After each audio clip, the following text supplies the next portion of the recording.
Let's talk about a problem that so many amazing organizations run into. They've got a mission they're passionate about, but they're getting completely bogged down by the administrative side of things.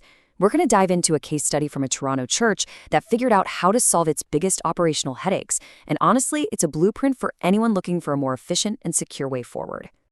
So, if you're a volunteer treasurer or an administrator, does this feel a little too real? The mountains of paper forms, the manual data entry, the constant chase to track down signatures. It's a system that's really built on goodwill and people being in the same room, and you can just feel it starting to crack under the pressure of modern life. And here's the thing. This isn't just about a few messy filing cabinets. The old school way of managing church finances is really facing a perfect storm of challenges from the outside world, making those old methods almost impossible to keep up with. Just look at how all these things pile up. Mail is unreliable, so checks get lost, and you get hit with late fees. Banks aren't really enforcing those old dual signature rules on checks anymore, which opens up huge security gaps. The accounting software everyone's been using for years, it's being phased out, forcing expensive and complicated upgrades. And guess who bears the brunt of all this? The volunteers. It just leads to burnout. This isn't some far-off problem. It is happening right now. So, staring right into that storm, one church decided, okay, we have to find a better way. Let's get into their story and introduce you to the Church of St. Stephen in Downsview, Toronto, and the expert who really helped guide them through this whole transformation. So this is St. Stephen's. It's a really vibrant intergenerational church. They have a huge focus on their community with things like their Saints Cafe lunch program.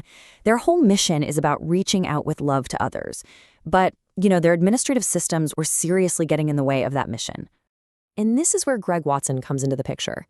He's got this totally unique mix of skills that was just perfect for the challenge.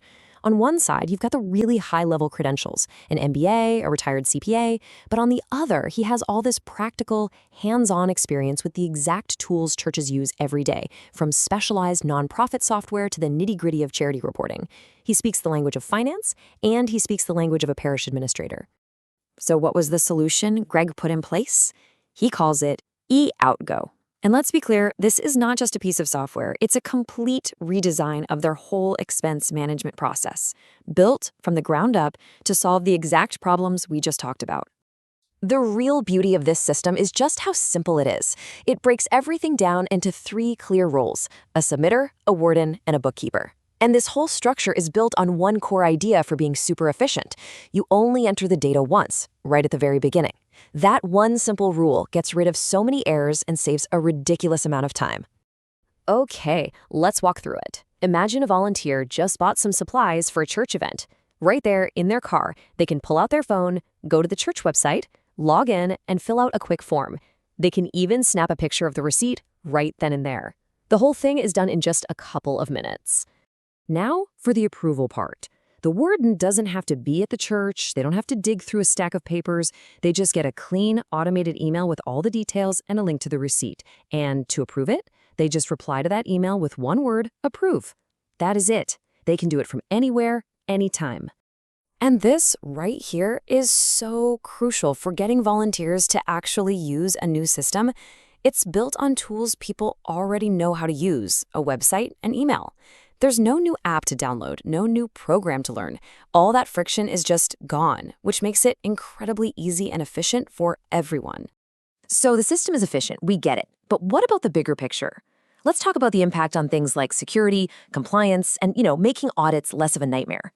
This is where you see the real long-term value. Take a look at this. This is the new reality for an audit.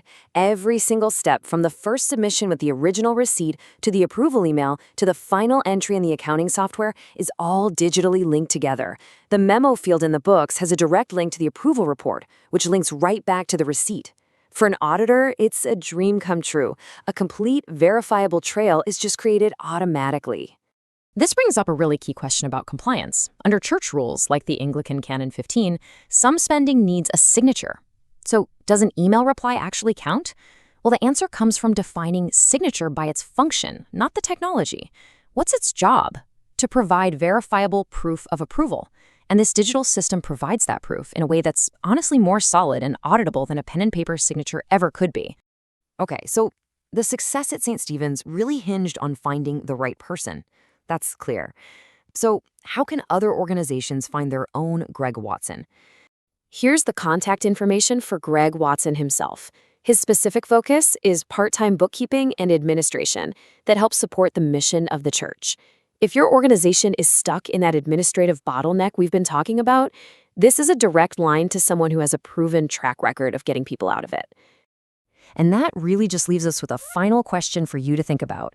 After seeing what's possible, is it time to take a hard look at your own processes? Because modernizing isn't just about cool new tech. It's about freeing up your people's time and energy so they can focus on what actually matters, your mission.